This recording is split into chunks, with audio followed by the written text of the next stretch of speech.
हम अध्ययन करते हैं तो हमें दिखाई देता है कि कृष्ण चरित्र यही उसका मध्यवर्ती बिंदु है।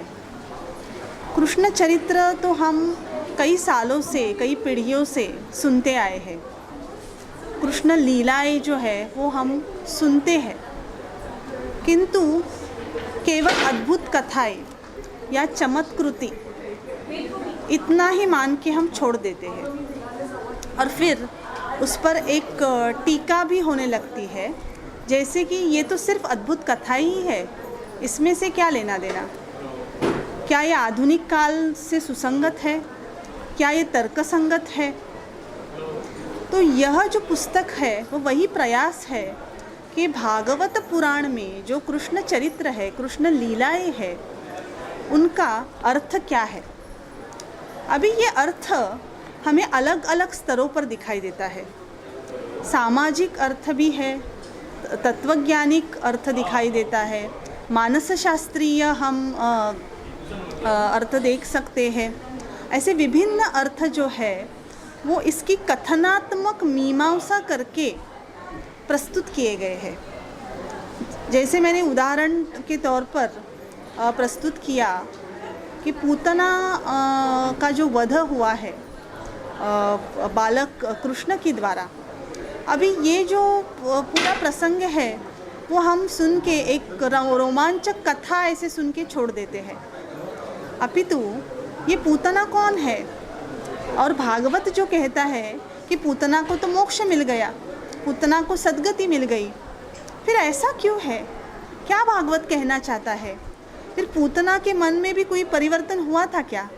भले ही वो आई थी कृष्ण का वध करने के लिए, कंस ने उसे भेजा था, फिर बाद में क्या उसके मन में परिवर्तन हुआ, तो उसका मनोवैज्ञानिक विश्लेषण जो है वो ज़रूरी है।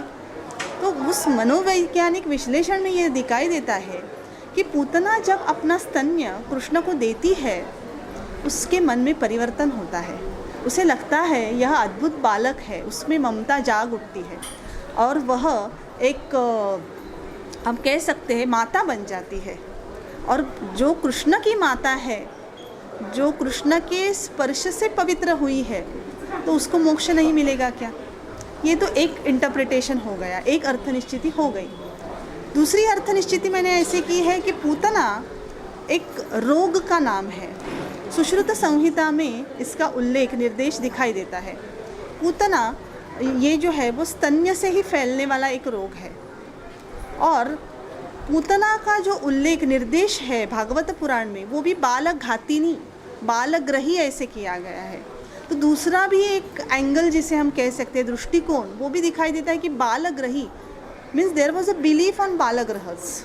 एक लोक कथाओं का जो एक लोक कथाएँ या फिर बिलीफ सिस्टम जो होती है लोगों की, उसमें बालग्रहों पर बहुत श्रद्धा दिखाई देती है। इसलिए जब भी बालक का जन्म होता है, 5वें दिन या 6ठे दिन हम कुछ ना कुछ रिचुअल्स जिसे करते, बहुत सारी विधियाँ करते हैं, क्योंकि किसी की बुरी नज़र ना लगे या फिर दुष्ट शक्तियों का स्पर्श न हो।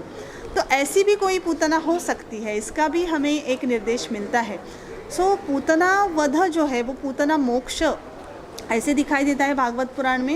And then I have tried to interpret Putana episode from multifarious angles. So like this in this book different episodes are analysed, like birth of child Krishna, Krishna जन्म जो है वो भी बहुत सारी चमत्कृतियों से भरा है। पूतना मोक्ष तो मैंने आपको बताया। फिर यमलार्जुन जो है उनको भी उखाड़ दिया था कृष्ण ने। एक छोटा बालक है, वह जो है वो वृक्षों के बीच में से गुजरता है, और वो बृहद जो वृक्ष है वो उनका उन्मूलन हो जाता है। तो उनका अर्थ क्या है। फिर बहुत सारे अलग अलग राक्षसों का वध किया, जैसे तृणावर्त है, वत्सासुर है, बकासुर है, आघासुर है, धेनुकासुर। तो उस कहानियों का मतलब क्या है। कालिया मर्दन तो हम जानते हैं, कालिया नाग। फिर उसका जो इंटरप्रिटेशन इस बुक में मैंने किया है वो सामाजिक दृष्टिकोण से किया है कि, और एक अलग भी दृष्टि दिखाई देती है, जैसे हम अभी एनवायरमेंटल एस्पेक्ट को बहुत महत्वपूर्ण मानते हैं, पर्यावरण दृष्टिकोण।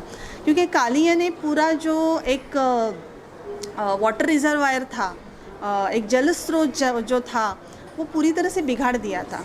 सामान्य लोग जो है सामान्य जो है वो उसका उपयोग नहीं कर पा रहे थे, वो कृष्ण ने उसे मुक्त कर दिया। So he comes as a folk hero also. एक लोकनायक के मतलब लोकनायक के रूप में भी कृष्ण सामने आता है। उसमें स्पिरिचुअल मीनिंग तो है ही, आध्यात्मिक मीनिंग तो है ही, दिखाई देता है। भागवत की हर एक कथा में आध्यात्मिक अर्थ है, उसके बावजूद कौन कौन से अर्थ है हम देख रहे हैं। फिर गोवर्धन पर्वत को उठाना, एक ही उंगली पे वो उठाते हैं, उसका क्या अर्थ हो सकता है, ये भी मैंने इस पुस्तक में बताया है। फिर गोपी चीरहरण और रास पंचाध्यायी, ये महत्वपूर्ण बहुत ही प्रसंग है, क्योंकि इसके ऊपर बहुत सारी टीकाएँ हमें उपलब्ध होती है, टिप्पणियाँ की जाती है कि अश्लील प्रसंग है। लेकिन फिर अगर हम भागवत पढ़ेंगे तो दिखाई देगा कि ये जो प्रसंग लिखे गए हैं या कहे गए हैं, कथन किए गए हैं, वो आध्यात्मिक दृष्टिकोण से ही कथन किए गए हैं। मतलब कथन शैली जो है वो ऐसी रखी गई है कि हमें उसका जो अंतर्निहित अर्थ है उसके प्रति जाना होगा। तो गोपी चीरहरणम और रास पंचाध्यायी, ये आध्यात्मिक अर्थ ही हमें लेने पड़ते हैं, व्यावहारिक उसका अर्थ नहीं हो सकता है। फिर भी रास क्रीड़ा की वजह से हम कृष्ण को हमेशा पहचानते हैं कि कृष्ण और रास क्रीड़ा एक अविभिन्न संबंध है। तो क्या ये संबंध है एक्चुअली? दैट इज़ मधुरा भक्ति। क्योंकि गोपी जो है वो सामान्य स्त्रियां नहीं हैं, गोपियाँ जो है वो मुक्त जीव का एक प्रतीक है। अभी ये मुक्ति की संकल्पना ही अलग है। मुक्ति यानी क्या? मतलब ये जीवन से मुक्त हो जाना, उतना ही मुक्ति का या मोक्ष का अर्थ है क्या? नहीं। भागवत के अनुसार मोक्ष यानी उस भगवान के साथ रममाण होना, उसके साथ कुछ संबंध प्रस्थापित करना। तो भागवत के अनुसार यशोदा, नंद, सारी गोपियाँ, ये सारे मुक्त जीव है और मुक्ति का आनंद ले रहे हैं। मुक्ति यानी आनंद, it is a total bliss. व्यावहारिक जीवन में हम सुख दुख सभी का अनुभव करते हैं, आनंद नहीं अनुभव कर सकते। Pure bliss is not available to us. लेकिन मुक्ति यानी सिर्फ आनंद। और ये जो एपिसोड्स है गोपी चीरहरणम रास पंचाध्यायी, they talk about that relation, that special relation of madhura bhakti, where you see God as your lover. आप भगवान को आपके पति के रूप में देखते हैं, क्योंकि पति पत्नी का जो संबंध होता है वो एक अलग स्तर पे होता है, तन्मयता का होता है। ऐसा संबंध हमें प्रस्थापित करना चाहिए भगवान के साथ। यह संदेश ये दो जो प्रसंग है वो देते हैं। फिर कुब्जा का प्रसंग भी यहाँ पे बताया है। रुक्मिणी स्वयंवर एक प्रसंग जो है उसका मैंने एकनाथ का जो एकनाथ जी जो है जिनका महाराष्ट्र के वारकरी संप्रदाय में बहुत महत्वपूर्ण स्थान है, तो एकनाथ जी का रुक्मिणी स्वयंवर नाम का ग्रंथ है। तो भागवत के से प्रेरित होकर एकनाथ जी रुक्मिणी स्वयंवर लिखते हैं। तो कैसे वेरिएशंस आए हैं, कैसे उसमें अलग अलग भिन्न प्रवाह आए हैं, एकनाथ जी का और तत्वज्ञान हमें क्या दिखाई देता है, वो भी इसमें स्पष्ट किया गया है। फिर स्यमंतक मणि का एक प्रसंग आता है कि कृष्ण पर चोरी का आरोप लगता है। तो फिर ये क्यों लगा? अगर कृष्ण को भगवान मानते हैं, भागवत पुराण में अगर कृष्ण को स्वयं ब्रह्म ही माना गया है, तो ऐसा प्रसंग क्यों आ गया? इसकी भी मीमांसा की गई है। क्योंकि फिर हरिवंश, जैसे कि ये किताब जो है इसमें हरिवंश, विष्णु पुराण, भागवत पुराण, ब्रह्मवैवर्त पुराण, और उसके बाद भी जैसे मैंने अभी वारकरी संप्रदाय के बारे में बताया, उसमें जो एक विभिन्नता आई है कथानकों के बारे में, कथानकों के विषयों में, उसकी मीमांसा भी की गई है। फिर एक श्रीदामन प्रसंग जो है, जिसे हम सुदामा के नाम से जानते हैं, कि सुदामा जो है वो कृष्ण के पास जाते हैं कुछ मांगने के लिए, लेकिन कुछ मांग नहीं पाते और लौट के आते हैं तो उनको दिखता है सब ऐश्वर्य मिल चुका है। तो ये भी एक चमत्कृति पूर्ण प्रसंग है। तो ये क्या है चमत्कृति? तो इसका एक तर्कशुद्ध विवेचन जो है वो किया गया है, संशोधनात्मक विवेचन जो किया गया है, और इसके लिए जो एक मेथडोलॉजी उपयुक्त की गई है वो है नरेटिव एनालिसिस, यानी कथन शास्त्रीय विश्लेषण। तो भारतीय कथन शास्त्रीय सिद्धांत, उसका उपयोजन किया गया है। उसके ही साथ साथ पाश्चात्य समीक्षक जो है, जैसे जेनेट, रोला बार्थ, उनके जो सिद्धांत है उनका भी उपयोजन यहाँ पे किया गया है। तो इस कुछ नरेटिव्स के माध्यम से, कुछ प्रसंग, भागवत के कुछ प्रसंगों के माध्यम से ऐसा एक प्रस्थापित करने की कोशिश की है कि पुराण यानी केवल चमत्कृति पूर्ण कथाएं ऐसा नहीं है, उनमें कुछ अर्थ है।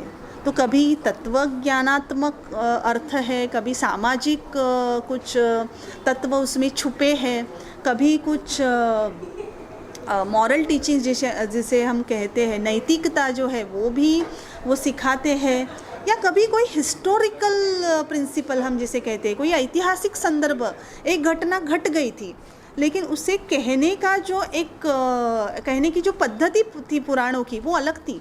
अब हमें इतिहास जो अब हमें पढ़ाते हैं वो एक अलग दृष्टिकोण से पढ़ाते हैं, जैसे कि क्रोनोलॉजिकल हिस्ट्री हम पढ़ाते हैं। We have chronologies which happened in this year, that year etcetera.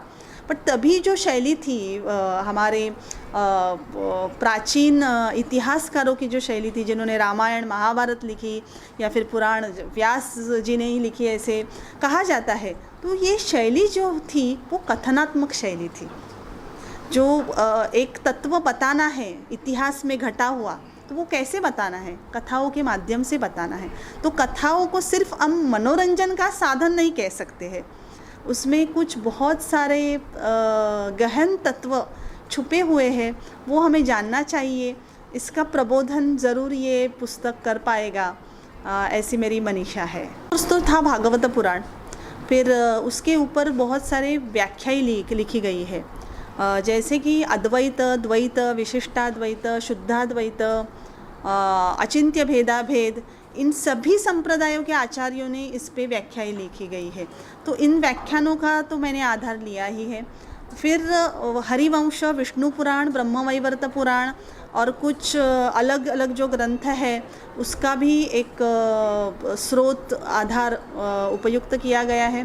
फिर बहुत सारे सेकेंडरी सोर्सेस जिन्होंने भागवत पर पहले रिसर्च किया है, पहले संशोधन किया है, वो तो देखना ज़रूरी है, क्योंकि वो भागवत के बारे में क्या कहना चाहते हैं, वो इन कथाओं के बारे में क्या कहना चाहते हैं, उन्होंने इनका अर्थ क्या जाना है और मैं क्या इसके बारे में बोल सकती हूँ। तो इसके लिए बहुत सारे दुय्यम जो स्रोत है, यानी पाश्चात्य संशोधक और उसके ही साथ साथ भारतीय संशोधक का भी बहुत सारा मार्गदर्शन इस बारे में उपलब्ध हुआ है। अभी तो सिर्फ अंग्रेज़ी में है और it is available on Amazon, exotic India art, फिर देव पब्लिशर की वेबसाइट पे भी उपलब्ध है। तो इन सभी से पुस्तक ऑर्डर की जा सकती है। मे बी इन फ्यूचर, भविष्य में शायद इसका प्रयास कर सकती हूँ, क्योंकि एक मुझे इसमें दिखाई दिया, ये बुक तो संशोधन ऊपर मतलब संशोधन पर बुक पुस्तक है, फिर भी सामान्य जो एक वाचक वर्ग है उसे भी बहुत सारी जानने की जिज्ञासा है कृष्ण चरित्र के बारे में, कृष्ण लीला के बारे में, क्योंकि वो हमारे क्या कह सकते हैं, हमारे रग रग में अनुस्यूत है कृष्ण चरित्र। हम जानते ही है, बचपन से सुनते आए हैं उसमें, तो उसका अर्थ क्या हो सकता है, सामान्य वाचकों की भी जिज्ञासा है। तो definitely in future I will definitely plan to translate it or write user friendly book which will be taken। हाँ, क्योंकि इसमें अभी मैंने प्रसंग बताए वो सिलेक्टेड ही थे, क्योंकि उसमें बहुत सारी मीमांसा करनी थी। तो अभी तो मैं ऐसे ही सोच रही हूँ, लेकिन by lord Krishna's grace if possible मैं चाहूँगी कि और, क्योंकि भागवत तो एक अथांग समुद्र की तरह है, तो उसमें से और भी मैं कुछ प्रसंग लूँ और तो देखेंगे 2 वॉल्यूम्स या 3 वॉल्यूम्स में भी शायद ये प्रकाशित हो सकती है।